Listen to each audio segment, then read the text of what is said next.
When you think of punishments of ancient Rome, what comes to mind? Perhaps the sword, or perhaps crucifixion. But today we will look at one of the most spine-chilling punishments of ancient Rome, the saw execution. The saw execution was one of the most horrific punishments meted out in ancient Rome. This form of capital punishment was used for the worst of the worst, traitors, spies, and grave offenders, against the might of the Roman Empire. It is also one of the rarest forms of executions described in literature and archaeological evidence. Yet its relative infrequency only adds to its notoriety and starkly illustrates the sadistic nature of some of Rome's punishments. In the vast amphitheaters of the Colosseum, gladiators fought fierce battles to the death, entertaining the masses while lions and other wild animals prowled their bloody path. But outside the arena, another form of terrifying spectacle awaited those convicted of high treason or other heinous crimes, the gruesome spectacle of the saw execution. Imagine a large amphitheater. The crowd is roaring with excitement, eager for the next spectacle to begin. Suddenly, a hush falls over the audience as a procession enters the arena. It is not your typical sight. Instead of a condemned criminal, it is a group of Roman soldiers, each holding a wooden club and leading a rope attached to a victim suspended from a crane above the sand. He hangs there, dangling helplessly, his feet tied securely together, his head lolling back, revealing a ghastly sight. His legs are already severed from his body, and blood is pooled around him, staining the sand below. His torso is bare, his chest and stomach exposed, his ribs like a macabre rib rack. The crowd murmurs, recognizing the dreaded symbol of the condemned, the red cloth tied across his groin. The anticipation is palpable as the soldiers position themselves and lower the platform, bringing the victim closer to the edge of the crowd. The man's head drops lower, his eyes blank and unseeing, his breathing shallow and raspy, but this is only the beginning. The soldiers signal each other, and the show begins. With swift precision, they grab clubs and bring them down on the man's legs, splintering the wood and tearing the flesh. The crowd cheers, relishing the pain-filled screams of the victim. For these Romans, it is not entertainment, but an education. They are learning a harsh lesson about the fate that awaits those who defy the might of Rome. And then the ultimate horror, the soldiers pull out a large saw, its teeth glinting menacingly in the sunlight. The victim's screams reach a crescendo as the saw begins its gruesome work, ripping through flesh and bone. This is the spectacle of the saw execution, a public display of pain and terror meant to send a message throughout the empire, a message of loyalty and obedience to the Roman state. To fully understand this gruesome spectacle, we need to know how the saw execution was carried out. The process began with the selection of the victim, typically individuals found guilty of the most heinous offenses, including treason, espionage, or severe crimes against the Roman state. Being chosen for this punishment was, therefore, the ultimate disgrace, reserved for those who had betrayed the city's trust in the worst possible way. The preparation for the saw execution was as agonizing as the spectacle itself. The condemned was typically hung upside down by his feet, a method intended to ensure that the brain remained full of blood, keeping the victim alive and conscious for as long as possible. As the blood drained from his face, leaving it ashen and pallid, he would be left dangling, slowly losing consciousness, while the crowd waited impatiently for the gruesome proceedings to begin.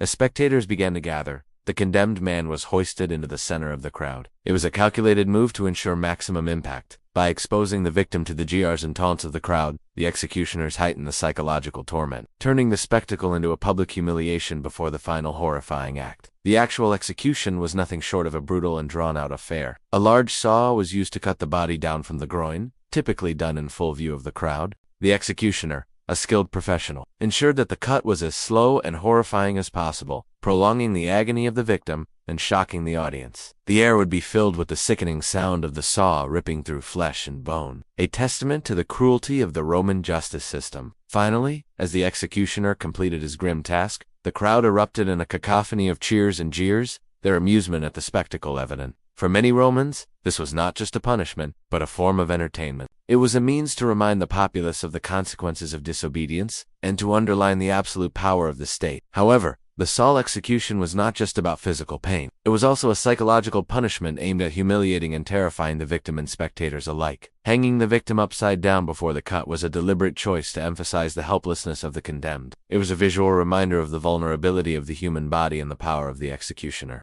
The use of a large saw was also significant. It was not just a tool for carrying out the punishment, but a symbol of the brutality of the Roman state. The very size and sharpness of the saw served as a warning to others who might consider challenging the authority of Rome. Furthermore, the timing of the execution was carefully considered. By delaying the cutting until the victim had been paraded through the streets, the executioners amplified the psychological torment. The condemned was not just killed, he was broken both physically and mentally in front of the entire population. The saw execution, while rare, fits perfectly into the larger picture of Roman punishments and their underlying objectives. Like crucifixion, which was designed to inflict maximum suffering, the saw execution aimed to terrify and deter. In a society where power was often established through fear and obedience, such spectacles served as a grim reminder of the consequences of disobedience. Moreover, this form of punishment reflects the dehumanizing aspects of Roman rule. By stripping the victim naked and displaying his body in such a vulnerable state, the executioners reduced him to a mere object of their cruelty. It was a means to assert dominance and control over the conquered populace. The saw execution was not merely a means of ending a life. It was a performance, a violent ballet of pain and terror, designed to send shockwaves throughout the empire. It was a message from Rome,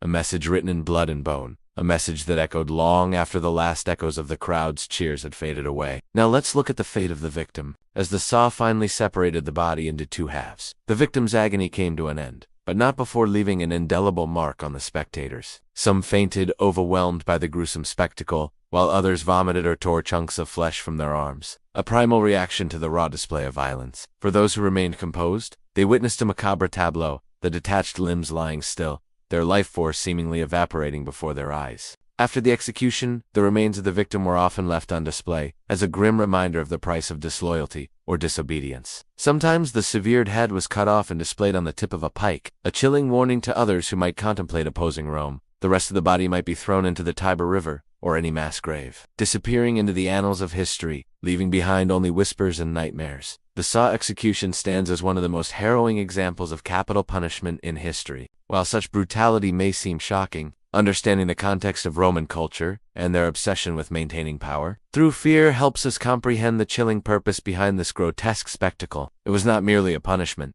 but a performance designed to terrify and, ultimately, to control. Now, we turn the question to you. What are your thoughts on the horrifying spectacle of the saw execution in ancient Rome? Do you find it intriguing from a historical perspective? Or are you appalled by the brutality of this practice? Feel free to share your thoughts and opinions in the comments section below. Your engagement with these topics helps us create more interesting videos for you and the community. If you enjoyed this video, don't forget to hit the like button and subscribe for more captivating historical tales. Thanks for watching.